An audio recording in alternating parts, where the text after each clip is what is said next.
Waheguru Ji Ka Khalsa, Waheguru Ji Ki Fateh. Thank you for joining us in this third and final episode of this very important programme where we look at the intrigue suffered by Dabinderjit Singh at the hands of the Labour Party in terms of his granting of a very honourable and important position as a Lord in the House of Lords, which was seemed to be done and completed and pulled at the last minute, which is terrible really. Dabinderjit, thank you very much for sharing with us what is a very painful journey, because you've spent a life dedicated to community service and to a political cause, which some people accept and many won't, but it is something that you've done in an honourable fashion and always in a very peaceful and democratic way. And your service at the National Audit Office was a very important part of public service, and with the census work in bringing greater recognition for the Sikh community and so on. And you're extremely able and a very skilled auditor, and I'm sure you would have been a good addition to the House of Lords, not just for the Sikh community, but I'm sure you would have been helpful for all communities. And to have this pulled in this manner is very upsetting. And what we really want to know, the SIKH Channel viewers, are, can it be made good? What can the SIKH Channel viewers do to support you? Do you want them to contact their local MP, whether it's Conservative or Labour, because this may go across party lines? Can this be made good? Yeah, I think the issue is that my lips were sealed until the 14th of October 2022, because I had to wait for that next public announcement, because that's what I was led to believe by the Labour Leader's Office, that we were simply waiting for the next announcement. Now clearly they told me just before the announcement that my name would not appear.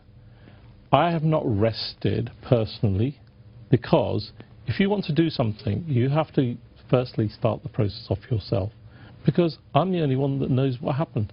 No one else knows, and therefore telling this story on the SIKH Channel is part of that campaign.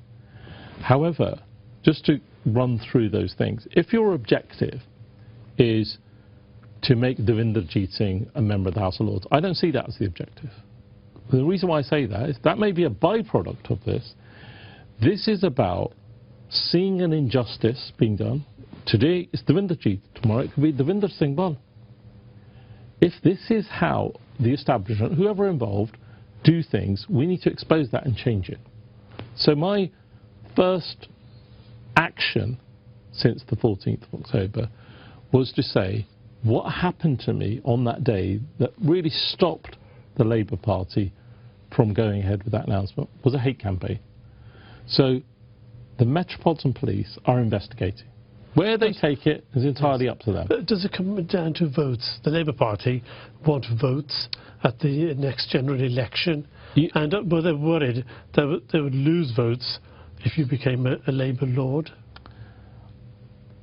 That's something only the Labour Party can answer, and I know you're going to approach the Labour Party to give their views. However, what I'm saying to you, crime is a crime. It's not politics. If you share malicious correspondence, under the legislation, it's 2 years imprisonment. There are things that the police is investigating about what happened on that day, what was written about me on that day by leading political figures, media people in the national media, and they are following up on that. Let that take its course. That is part of the injustice, is getting the truth out there. The second element that we've not touched upon in the last 2 episodes is every individual in this country has a right to get hold of the personal information that is held on them. So what I did, it was immediately when this decision was made back in December 2020, was I went to the Cabinet Office, because that is the one public body that has to follow certain rules and laws, and I asked for my personal information that they held. I'll cut the story short.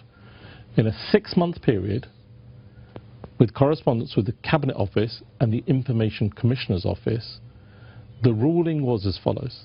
Firstly, and I have it in black and white, and I've shared it with you, the letter from the Cabinet Office on the 21st, I think, of December 2021, that there is an exemption under the law that they confirmed, one, they hold the information I was after, and secondly, there's an exemption of where the Crown, i.e. the monarch, the Queen, is involved in granting an honour such as a peerage. There's an exemption in the law, they don't have to share the information. And I've accepted that, and the ICO have confirmed that. However, they went on further, and this is not in the public domain. They went on further to say they looked into the leaking of my name. And what they said is from the day I signed the consent form, through the House of Lords Appointments Commission, through to 10 Downing Street, through to correspondence with Buckingham Palace, they put it into black and white. 6 months later, they're investigating and re-looked at it. The leak did not come from the Cabinet Office. The leak they accept is there because the journalist was tweeting about it that day.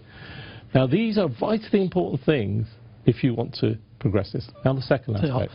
Perhaps you're getting a little bit too technical, maybe for some of our viewers, because what the viewers want of SIKH Channel, my dear old mum, and lots of other people watching, is how can we right this wrong? The issue is, if you do not know about this case, what are you going to write? If you don't know the police are investigating, if you don't know what the ICO said last week to the Labour Party, they said you are in breach of the law. You must hand over to Dabinderjit those letters, whichever individuals wrote, whichever governments wrote, to oppose that peerage. He's entitled to that information because it's personal information to him that has had a detrimental impact on him. The reason why I say this is at the end of all of this, there are two other aspects. One is the Crown. When King Charles became the monarch, one of his first steps, even before the funeral, was to call faith leaders together. And what he put out, this was before the funeral, that he stands up for diversity. He is there to not just be the defender of the main faith of this country, he wants to be defending other faiths. So when the names were leaked, there was correspondence with Buckingham Palace saying this actually calls into question, constitutionally calls into question, the way I was treated, puts a question mark on the role of the monarch. Now, no one should underestimate what that means. Because if a politician, under whatever pressure, from whichever party, can break the law and ignore the Queen, ignore the Prime Minister, and ignore a process, then the whole process is questionable. And what I would say to that, final thing to that, is whether the police or whether I'm getting that information, it ultimately boils down to a potential legal challenge. And I've been asked about this. I've been asked by politicians about this, not Sikh politicians. Labour politicians have phoned me up. What's the basis of the legal case? Is it defamation? Is it because you're a lawyer, right? There are three aspects to this. You resigned from your job. So currently, I'm taking counsel advice.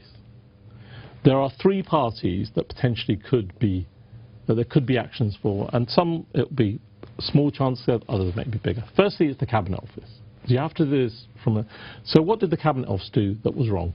They didn't follow what the Queen asked them to do.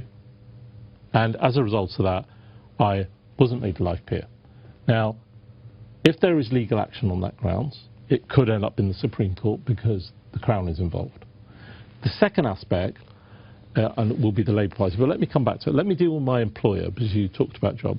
So at the start of this year, January 2022, and this is really important because I think your viewers will be shocked with what they're about to hear. A lot of my family live in Canada. So since the pandemic, we hadn't been to Canada. So last Christmas, went to Canada, and I wrote to the new Chief of Staff in the Labour Party. His name's Sam White. And I said, Sam, I'm off to Canada for a few weeks.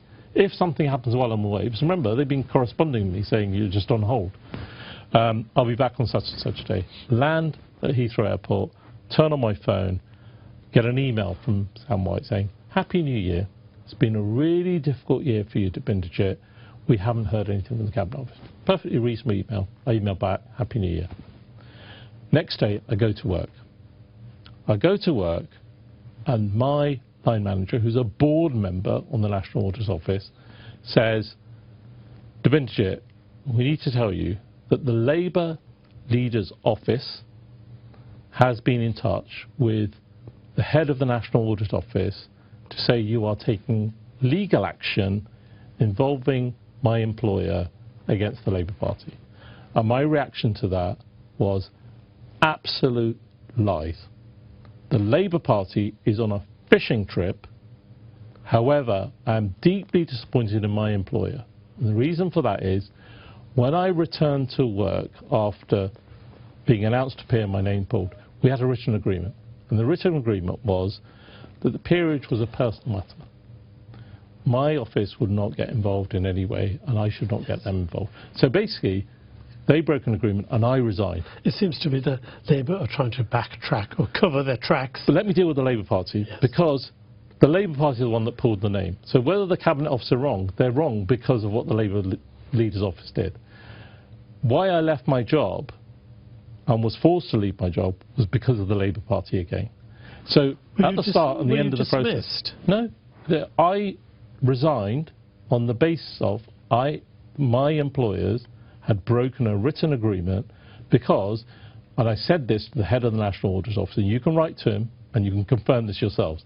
I said, if I had been in your shoes and the Labour Leader's Office or the Labour Party, whoever it was, approached you, and you know you've got a written agreement with your longest serving director, this is a personal matter and I'm just on hold, if someone said to you, and I said to you, Davinder, we're hearing that Dabinderjit is, thinking of taking legal action to do with the peerage involving your office, I would have said, and this is what I said to him, I would have said, this is a personal matter between the Labour Party and Dabinderjit, nothing to do with us. I am an officer of Parliament. This is it. The head of the National is an officer of Parliament, must be independent of political parties. And I said to him, and I looked him in the face, a 45-minute conversation, and I said, what I said last night, that I will be resigning. I will be resigning at the end of this month because I have been undermined by the Labour Party and my employer. And I've stuck to that, and I ended my career. And this is why this story has to be told.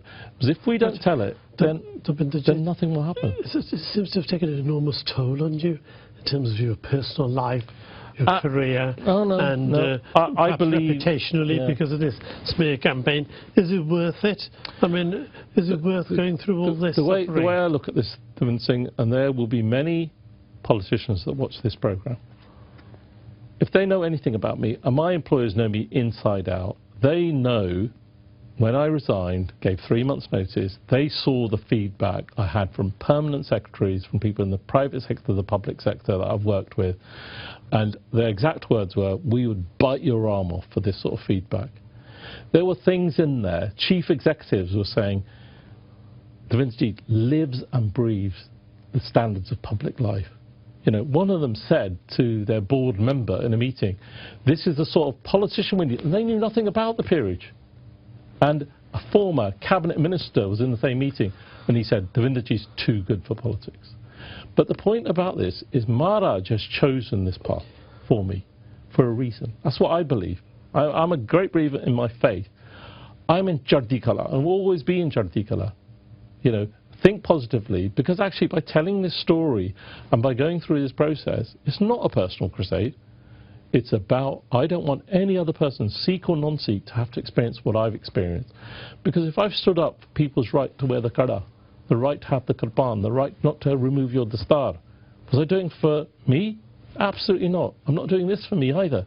It involves me, and I'm the only one that can tell the story because nobody else can.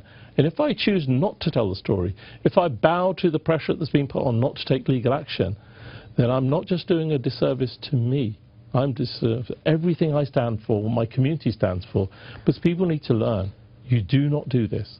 We will stand up together. And I've been asked, the number of people, whether they are Sikhs in the Conservative Party, the SNP or Liberal Democrats or Labour, they wholeheartedly believe the way I've been treated is wrong. Labour councillors, Gurdwaras, you name it. Yes, there will always be people that don't agree with your politics. Yes. But the point is, this is what we need to do. We need to build that unity to put pressure on whoever to say this is not how you treat a member of any community, let alone our own. Dabinderjit, it's very clear that this is not the end of the matter. You're extremely passionate about it and you're personally hurt, but beyond that you've taken it up as a cause for justice and for community and for equity. And from what you've told us, it does seem to be full of intrigue and backtracking by the Labour Party, and it does seem unfair, prima facie. It does seem that you've been treated in a very deplorable manner, and we hope that it will be made good. It'll be tremendous to see you carry on in public service in a more formal setting in the House of Lords. And if the SIKH Channel viewers wish to get in touch with you, they can find you on social media, they can search you, and if the community can support you, I'm sure they will. Thank you, Davinder, because obviously I've chosen to be on SIKH Channel to tell this story in English for a reason, because actually I want people like me that were born and bred up in this country to say, there were lots of people that turned around to me and said, Dabinderjit, if you'd managed to get there, the message that would have sent to other youngsters, because you've taken on those challenges.